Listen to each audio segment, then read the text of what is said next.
Good morning students. Today we are going to discuss about that module number 3, that is performance of transmission lines. Here we are going to discuss about performance of single phase short circuit transmission lines. So performance of single phase short circuit transmission lines. To discuss about this topic, let us the effect of line capacitance are neglected for short transmission lines because while we are considering that line parameters into lumped elements instead of distributed elements, then the effect of capacitance has been neglected for a given length of the transmission line.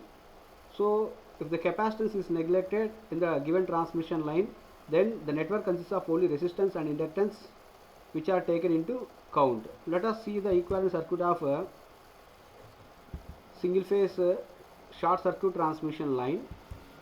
So here line parameters I can consider it as line resistance and line inductive reactance, where Vs is the sending end voltage and Vr is the receiving end voltage. So by this case here I am neglected that line capacitance at per unit length of the conductor to overcome that complications in the calculations. So this circuit looks like a simple AC series circuit. So in this circuit where I is the load current and R is the loop resistance and capital X suffix L is called loop reactance and VR is the receiving end voltage, cos pi suffix R is the receiving end power factor, Vs is the sending end voltage and cos of pi suffix S is the sending end power factor. Let us see the phasor diagram of line for lagging power factor as shown at here. So this is the phasor diagram which at this phasor diagram where I is taken as a current as reference, and between that I and Vs there is a phase angle of difference pi suffix S. Pi suffix S is nothing but sending end power factor and pi suffix R is the another phase angle between that Vr and reference current I. So here the length of OA represents the receiving end voltage called Vr and pi suffix R represents that power factor or phase angle pi r, which gives that phase angle between Vr and reference current I. And here AB represents the drop of voltage, that is I into R, which is in phase with current I at here. So that we can understood here from AB line is parallel to ED line. BC represents the line BC, which represents that drop of that inductive reactance, and this here current leads the applied voltage V by 90 degrees or current lags the applied voltage V by 90 degrees. So OC represents the sending end voltage Vs and I leads V by 90 degrees. So this is that Vs and this is that I.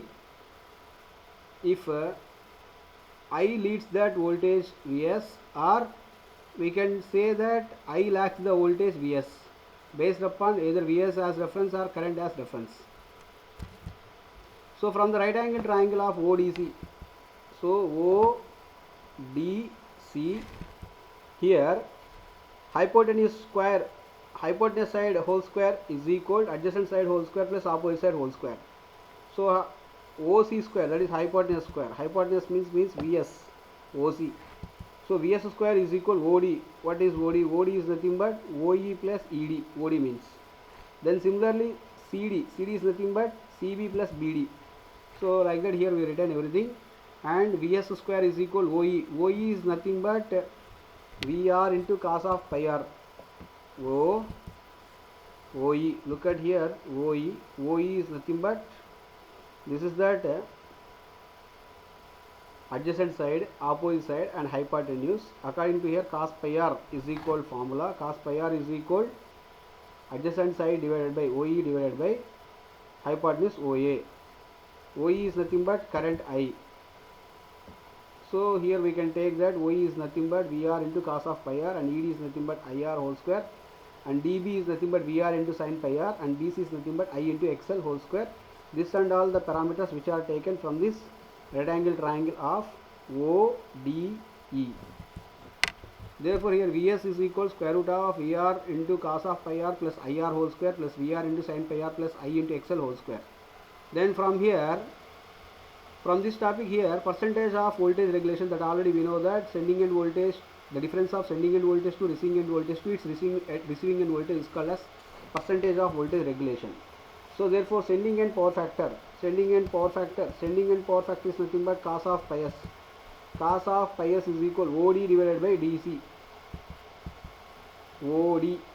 So adjacent side divided by hypotenuse. OD divided by OC. Here we know that OD is nothing but VR into cos pi r plus IR from the previous equation.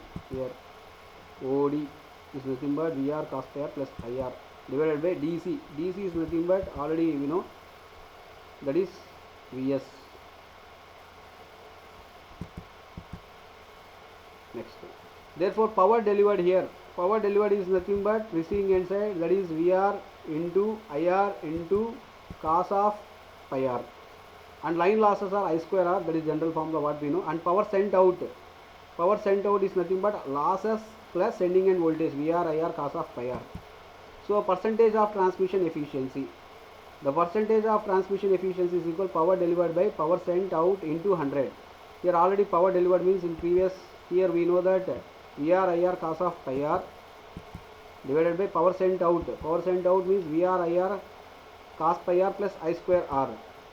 So if I have represented everything, if I am substituted power delivered and power sent out at percentage of transmission efficiency, that is percentage of eta suffix t is equal VR IR cos pi r divided by VR IR cos pi r plus I square R into 100. So the approximate expression for sending end voltage Vs can be obtained as follows.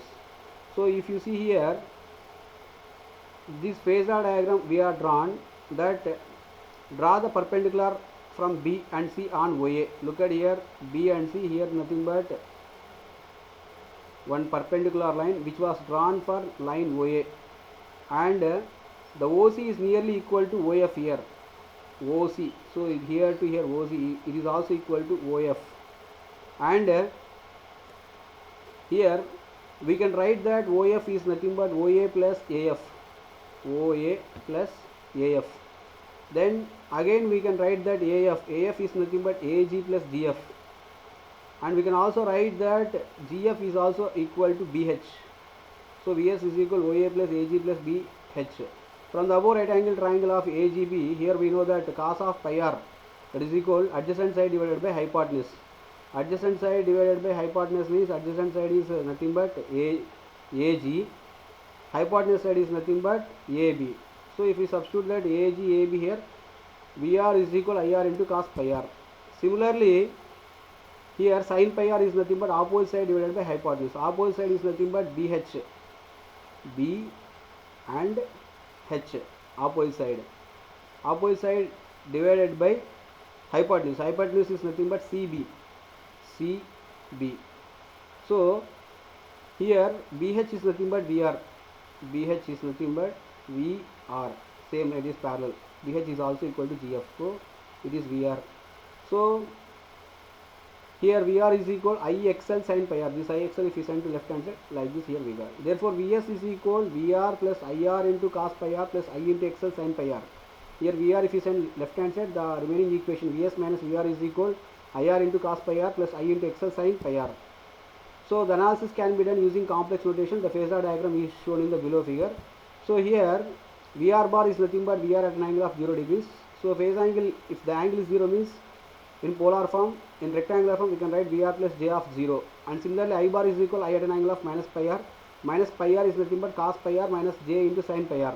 Here Z bar is equal sum of resistance plus reactance, and Vs bar is equal VR bar plus I into Z, and Vs bar is equal VR plus J0 plus I into cos of pi r plus J into sin of pi r into R plus JXL. All these equations I am substituted in this equation. So we got this equation. By doing the simplification here we got Vs bar is equal VR plus IR into cos of pi r plus J into IXL cos of pi r minus J into IR into sin pi r minus J whole square into IXL into sin of pi r. After simplification here we got Vs is equal square root of VR plus IR cos pi r plus IXL sin pi r whole square plus IXL cos pi r minus IR sin pi r whole square. So this is the overall equation what we got. Here one of the term is neglected at here. So that is the remaining equation Vs is equal VR plus IR cos pi r plus IXL into sin pi r. Thank you.